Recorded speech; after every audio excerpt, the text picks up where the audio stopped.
আসসালামু আলাইকুম। বরিশাল.নিউজ থেকে রাত ৯টার শীর্ষ সংবাদে আমি ফারহানা করিম তুলি।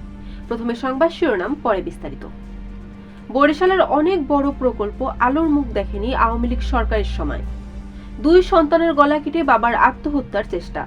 সিডরের ১৭ বছর পরেও সুরক্ষিত হয়নি পাথরঘাটার বেড়িবাঁধ। ঝালকাঠিতে বিএনপি নেতার বিরুদ্ধে শ্রমিক দলের বিক্ষোভ। পটুয়াখালীতে স্ত্রীকে বাড়ি ছাড়া করতে স্বামীর বিদ্যুৎ, পানি, গ্যাস বিচ্ছিন্ন। নলছিটিতে উপজেলা প্রশাসনের উচ্ছেদ অভিযান। আজিমপুর থেকে অপহৃত শিশু মোহাম্মদপুরে উদ্ধার, আটক ১। কুয়াকাটায় সাগরে পুণ্য স্নানে শেষ হলো রাসমেলা। এতক্ষণ শুনলেন সংবাদ শিরোনাম, এখন বিস্তারিত। আওয়ামী লীগ ১৫.৫ বছরের শাসনামলে বরিশালের প্রত্যাশিত উন্নয়ন হয়নি। এজন্য বেশিরভাগ ক্ষেত্রে দায়ী জেলা আওয়ামী লীগ সভাপতি আবুল হাসানাত আব্দুল্লাহ ও তার পরিবার। সরকারের উপর ছিল তার অসীম প্রভাব। তার উদাসীনতা ও নানা কারণে প্রস্তাবিত কয়েকটি বড় উন্নয়ন প্রকল্প ফেরত যায়। ঢাকায় ২ ছেলেকে গলা কেটে হত্যার পর নিজের গলায় ছুরি চালিয়ে আত্মহত্যার চেষ্টা করেছেন বাবা। ঘটনাটি ঘটেছে ঢাকার পল্লবীতে।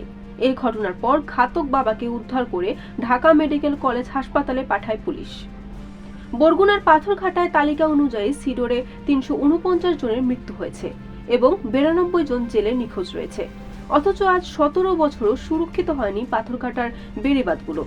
শুক্রবার পাথরঘাটা উপজেলা প্রশাসন কর্তৃক আয়োজিত সিডর দিবস উপলক্ষে শ্রদ্ধা নিবেদন ও শোভাযাত্রা অনুষ্ঠিত হয়। ঝালকাঠিতে রাজাপুর উপজেলা বিএনপির সাধারণ সম্পাদক নাসিম উদ্দিন আখনের বিরুদ্ধে বিক্ষোভ করেছেন জেলা শ্রমিক দলের নেতাকর্মীরা।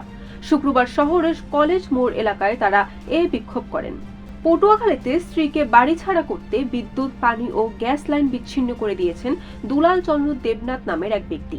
এতে শিশু সন্তান নিয়ে মানবেতর জীবনযাপন করছেন তার স্ত্রী সোমা দেবনাথ। শুক্রবার পটুয়াখালীর পিটিআই রোডের দুলাল চন্দ্র দেবনাথের বাসায় এ দৃশ্য দেখা যায়।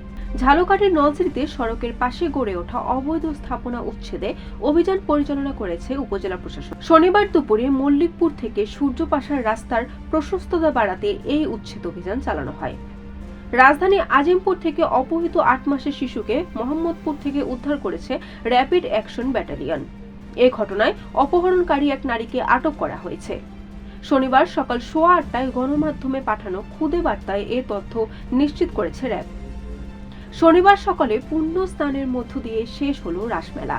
হাজার হাজার হিন্দু নরনারীর উলুধ্বনিতে মুখর কুয়াকাটায় প্রায় ৩ কিলোমিটার সমুদ্র সৈকত এলাকা। অনেকে ব্যস্ত পূজা করতে, অনেকে পূজা শেষ করে পুণ্য স্নানের জন্য সাগরের নোনা জলে নেমে পড়েছেন। সৈকত জুড়ে ভক্তদের পদচারণ। বরিশাল.নিউজ।